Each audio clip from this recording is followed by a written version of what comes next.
Pemirsa, senang sekali saya Grace Blessing bisa kembali hadir menemani Anda dalam Komando Metro TV. Dan pemirsa, saat ini saya sedang berada di Piabung Padang Cermin, Pesawaran, Lampung. Saya berada di markas Brigade Infanteri 4 Marinir BS di Lampung. Namun bukan tanpa sebab Brigif 4 ini dibentuk. Rantai komando yang langsung dari Komandan Korps Marinir memposisikan Brigif ini memiliki nilai strategis yang sangat penting. Lalu seperti apakah tugas pokok dan sepak terjang Brigif 4 BS di Lampung ini? Berikut informasinya untuk Anda. Dari sekian jumlah kesatuan yang berada di jajaran Korps Marinir TNI Angkatan Laut, terdapat Brigade Infanteri 4 Marinir berdiri sendiri atau lazim disebut Brigadif 4 Marinir BS yang berlokasi di Piabung, Kabupaten Pesawaran, Lampung. Brigade Infanteri 4 Marinir BS membawahi 4 batalion dengan 2 batalion infanteri yaitu Yonif 7 Raja Wali dan Yonif 9 Beruang Hitam yang berada di Pesawaran, Lampung. Sedang Yonif 8 Harimau Putih bermarkas di Langkat, Sumatera Utara, serta Yonif 10 berbasis di Batam, Kepulauan Riau. Meski setingkat brigade, Brigade Infanteri 4 Marinir BS ini memiliki keistimewaan. Mereka berbeda dengan satuan tempur militer yang lain. Rantai komando langsung dari Komandan Korps Marinir. Meski berada di Lampung, lingkup wilayah operasinya membentang hingga ke berbagai provinsi lain. Dari Lampung hingga Aceh di bawah kendali Brigadif 4 BS. Bahkan satuan kompi marinir di Pulau Natuna dan beberapa peleton di wilayah terluar terutama di wilayah perairan masih dalam kendali Brigadif yang berjuluk Harimau Sumatera.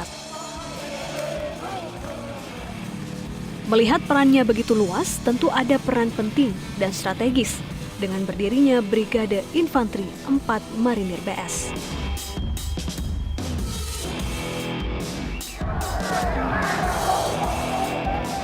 Brigade Infanteri 4 Marinir BS bertugas membina kekuatan, kemampuan, dan keterampilan serta kesiapan operasional satuan Brigade Infanteri 4 Marinir BS sebagai satuan pendarat amfibi TNI Angkatan Laut setingkat Batalion Tim Pendarat dalam rangka proyeksi kekuatan ke darat lewat laut, operasi pertahanan pantai di pulau-pulau strategis, serta operasi tempur lainnya sesuai dengan kebijakan Komandan Korps Marinir.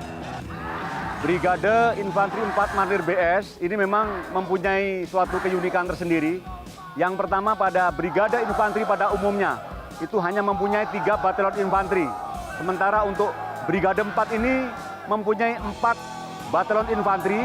Kemudian Brigade Infanteri 4 Marinir BS ini juga diperkuat dengan unsur-unsur dari kavaleri yang tidak dipunyai oleh Brigade Infanteri lainnya. Kemudian juga Brigade Infanteri 4 Marinir BS ini diperkuat dengan unsur-unsur dari Pasusla, yaitu dari Batalion Intai Amfibi Marinir.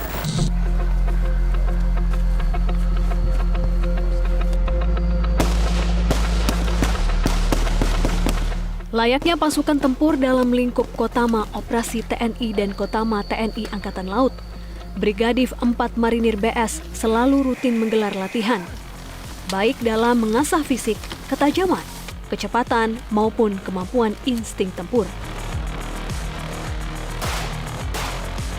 Agar mampu melaksanakan penugasan dengan baik, kami melaksanakan latihan secara bertahap, bertingkat, dan berlanjut. Mulai dari latihan perorangan dasar dan lanjutan yang terdiri dari tembak tempur, ofensif maupun defensif. Lari lintas alam di medan pegunungan maupun di pantai, halang rintang dengan beban tempur, renang militer dengan beban tempur di kolam maupun di laut, dan juga mendayung perahu karet untuk melaksanakan infiltrasi sebagai pasukan pendarat. Untuk latihan satuan, kami melaksanakan latihan satuan dasar dan lanjutan, mulai dari tingkat regu, peleton, kompi, batalion, latihan gabungan TNI Angkatan Laut, sampai dengan latihan gabungan TNI. Dari unsur pelopor, masuk ke PK, laksanakan rekan. Laksanakan. Dan yang menarik, adalah simulasi tempur khas marinir yang dilakukan Batalion Infanteri 7 Marinir Raja Wali, yaitu simulasi raid amfibi berupa penyerbuan pada sebuah lokasi yang dijadikan sasaran operasi.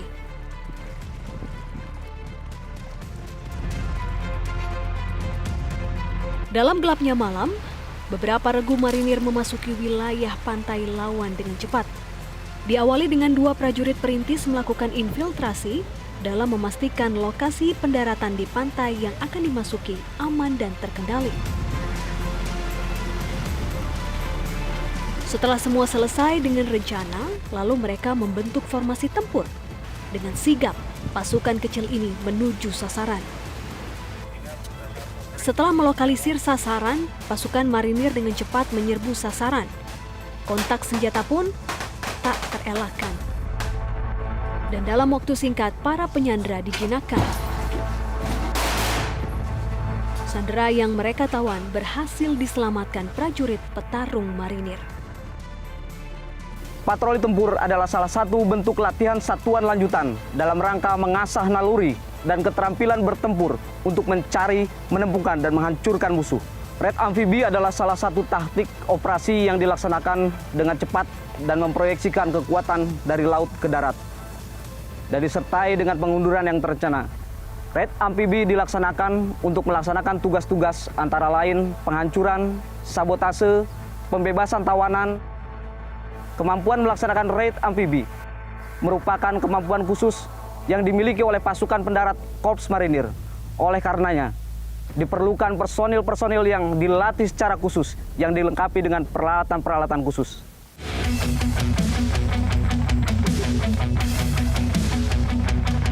Jumlah personil lengkap, perlengkapan lengkap, amunisi 50%. Laporan selesai.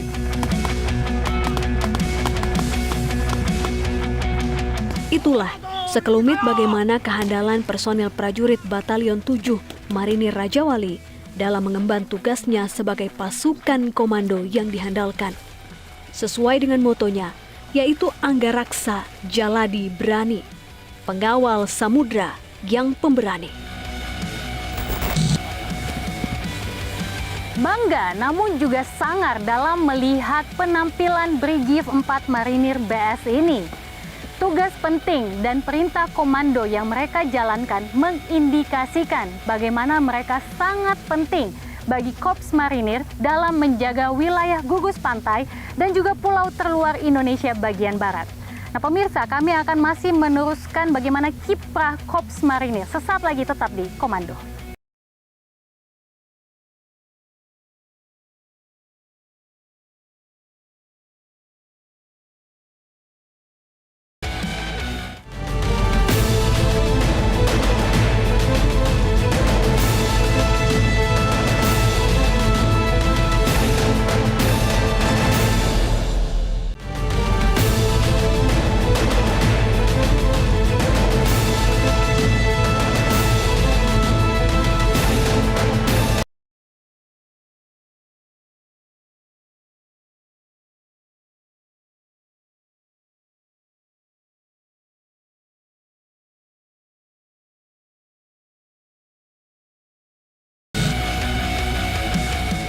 Marinir merupakan bagian dari TNI Angkatan Laut Republik Indonesia.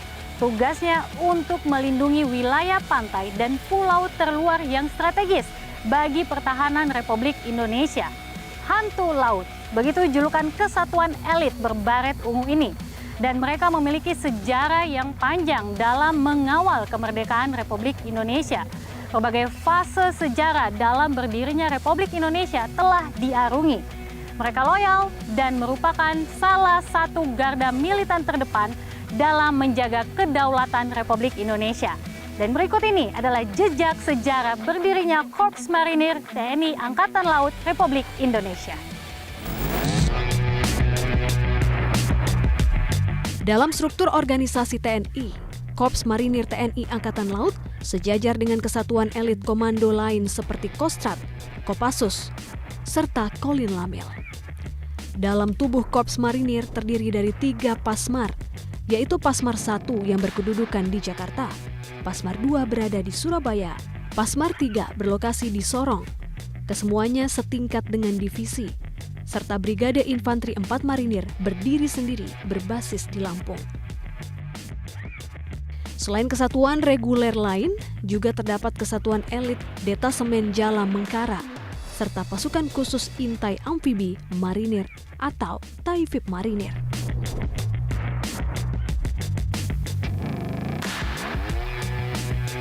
Korps Marinir TNI Angkatan Laut adalah salah satu komando utama operasi atau Kotamaop TNI di bawah kendali langsung Panglima TNI.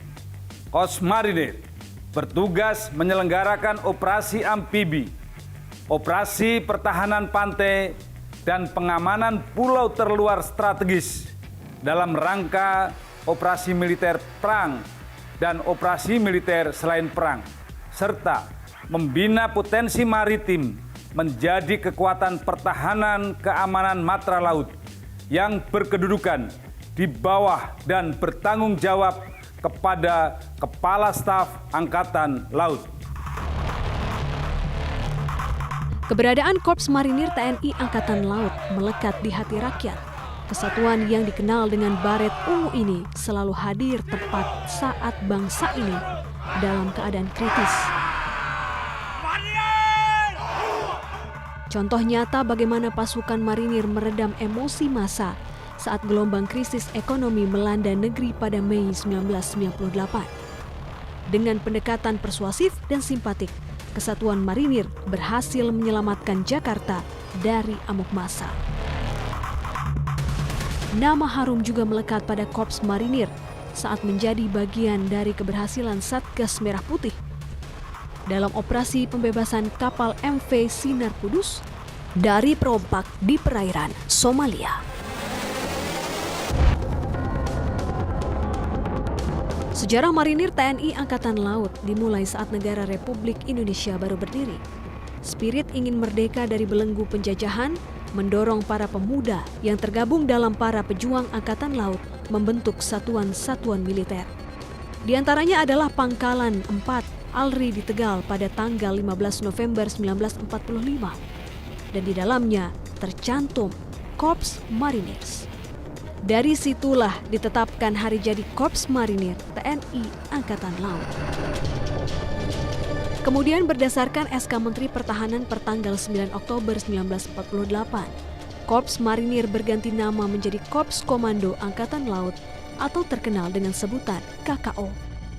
Pada fase itulah, perjalanan sejarah kesatuan ini mempertahankan NKRI dari rongrongan, baik dalam negeri maupun luar negeri, begitu berwarna. Ketika kepemimpinan Presiden Soekarno, pasukan dengan julukan Hantu Laut ini adalah salah satu garda terdepan mempertahankan kedaulatan negara.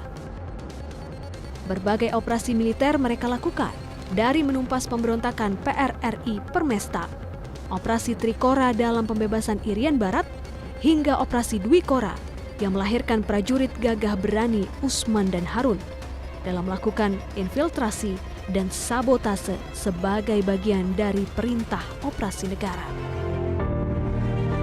Tak heran bila Presiden pertama Republik Indonesia Soekarno menganugerahkan Panji Unggul Jaya sebagai bentuk penghargaan atas pengabdian dan pengorbanan tiada batas dalam menjalankan tugas negara.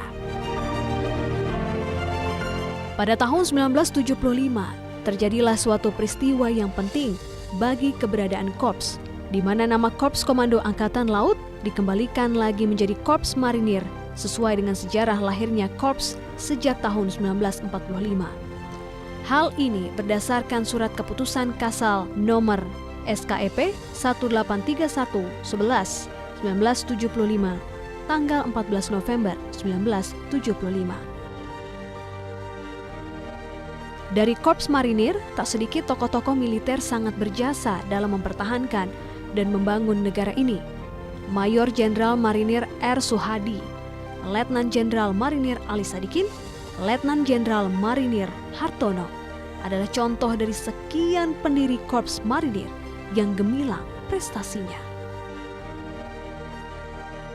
Menjelang hari jadi Korps Marinir ke-75 tahun, pada tanggal 15 November nanti, Korps Marinir tetap akan menjadi benteng tangguh pengawal NKRI.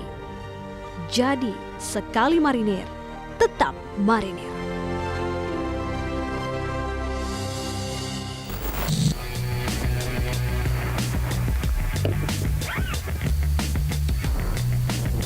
Pemirsa, Indonesia merupakan negara kepulauan yang 2/3 wilayahnya adalah lautan dan memiliki hamparan ribuan pulau besar maupun kecil.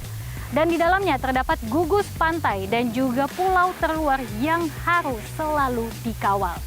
Dan dengan hadirnya Korps Marinir TNI Angkatan Laut, ini tentunya menjadi peranan yang sangat penting dalam menjaga wilayah kepulauan Indonesia dari ancaman-ancaman pihak luar yang ingin menguasai Kepulauan Republik Indonesia.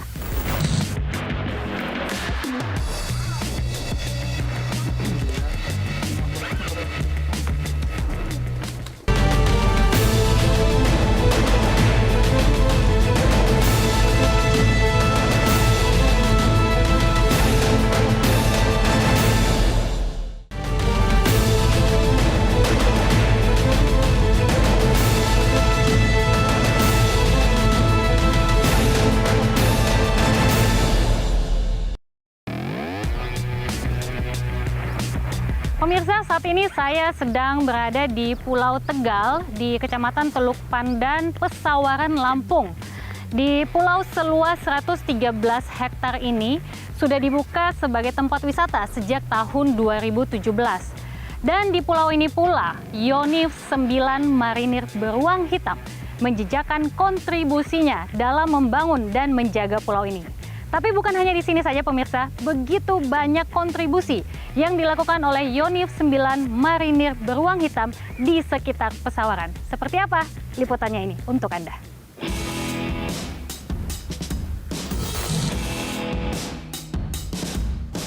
Selain Yonif 7 Marinir Raja Wali, Brigade Infanteri 4 Marinir BS juga memiliki Yonif 9 Marinir Beruang Hitam.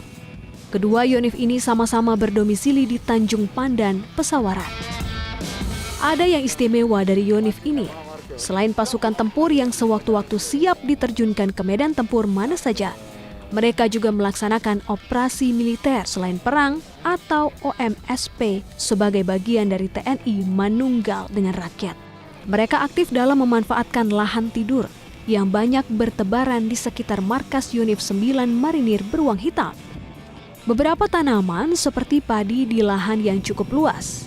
Begitu juga lahan untuk ubi dan jagung. Lalu budidaya ikan mas, lele, nila, gurame, serta ikan hias koi berhasil dikembangkan dan menghasilkan secara ekonomi. Dalam kondisi perekonomian yang belakangan ini cukup memprihatinkan akibat ekses dari COVID-19, Yonif 9 Marinir Beruang Hitam canangkan sebagai wilayah ketahanan pangan. Mereka ajak petani dan penduduk setempat bergotong royong membangun wilayah ketahanan pangan. Ketahanan pangan yang diprogramkan oleh Yonif 9 Marinir ini berawal dari adanya COVID-19 sehingga seluruh prajurit itu baik tidur dalam maupun tidur luar itu diwajibkan tidak boleh keluar dari kesatrian. Sehingga untuk mengantisipasi kegiatan mereka yang vakum, ini kami berinisiatif untuk mengelola lahan tidur yang ada di kesatrian. Alhamdulillah Pak, semenjak ada marinir kita didukung secara baik dan bagus. Dulu sebelum ada marinir kita susah mencari bibit, pengobat-obatan, alat-alat semprot itu sangat susah sekali Pak. Adanya marinir datang kita didukung secara koordinat, secara otomatis, kita berterima kasih dan hasil kita diproses secara baik. Yang 9 diproses secara dikemas secara baik, beras bagus, dikemas secara cantik, dicap beruang hitam Yon 9. Itu hasil kita. Bukan sampai di situ saja atensi yang dilakukan Yonif 9 Marinir Beruang Hitam. Mereka melakukan apa yang dinamakan sebagai Jumat Berbagi, yaitu aktivitas semingguan dalam memberikan bahan kebutuhan pokok kepada masyarakat dari apa yang mereka hasilkan melalui proyek ketahanan pangan. Bidang pendidikan juga tak luput dari perhatian. Berbagai sarana sudah didirikan untuk menunjang pendidikan.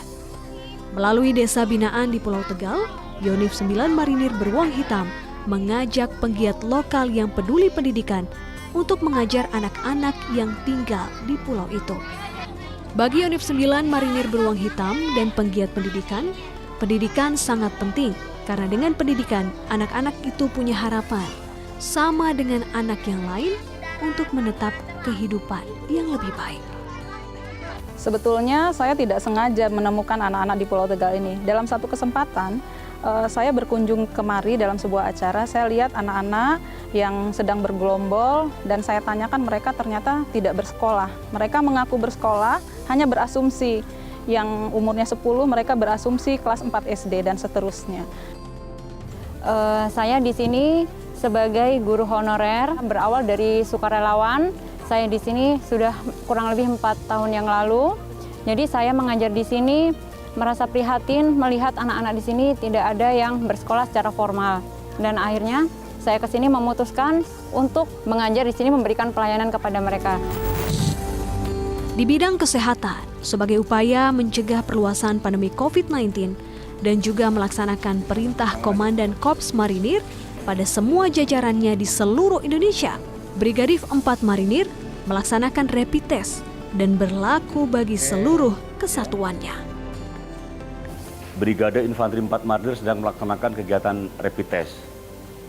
Sebenarnya kegiatan rapid test ini bukan hanya dilakukan oleh prajurit Brigade 4, tapi dilaksanakan oleh seluruh prajurit marinir di Indonesia ini, Pak. Jadi dilaksanakan secara serentak pada hari ini. Korps Marinir merupakan bagian dari TNI Angkatan Laut yang bukan saja garang dalam menjaga wilayah Republik Indonesia, tapi juga ternyata mereka memiliki kepedulian yang tinggi terhadap masyarakat yang tinggal di sekitar markas Brigif 4 Marinir BS ini. Dan semoga kedepannya semakin jaya, semakin manunggal, dan dicintai oleh rakyat. Jalesu Bumianca Jaya Mahe, di laut, di darat, semakin jaya. Saya Grace Blessing pamit, salam komando.